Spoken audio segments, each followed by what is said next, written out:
السلام عليكم ورحمة الله وبركاته. رب اشرح لي صدري ويسر لي أمري واحلل عقدة من لساني يفقه قولي.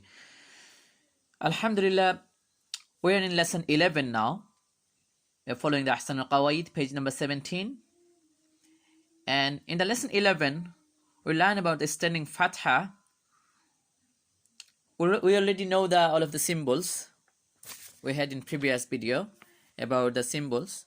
So we know one of the symbols, standing fatha or extended fatha, extended kasra or extended dhamma. These are the three different symbols used for stretching the sound. Okay, we can call them the long vowel, and these are the short vowel. Fatha, kasra and dhamma, these are the short vowel. Fatha make short sound, and extending fatha will make the long sound, just lengthen the sound. Okay, stretch the sound. And it said is equal to alif. So because already we learned the empty alif when comes with any letters, we'll stretch the sound for 1 second or 2 haraka, or we can say 1 alif, whatever we can say.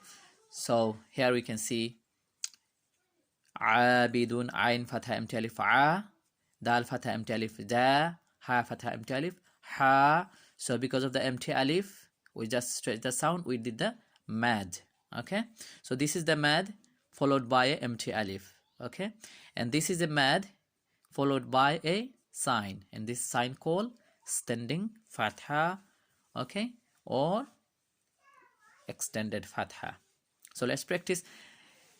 We can see both of them here, with fatha, with a standing fatha, with short, and this is the long sound. So alif fatha a, alif standing fatha, ba fatha ba standing fatha, ba, ta fatha ta standing fatha, ta, jim fatha ja, jim standing fatha, ja, ha fatha ha standing fatha, ha, kha fatha kha standing fatha, kha, zal standing fatha, za, sin standing fatha, sa, shin standing fatha, sha, ضاد standing fatha, ضا, ضا standing fatha, ضا, عين standing fatha, ع, fa standing fatha, fa, قاف standing fatha, قا,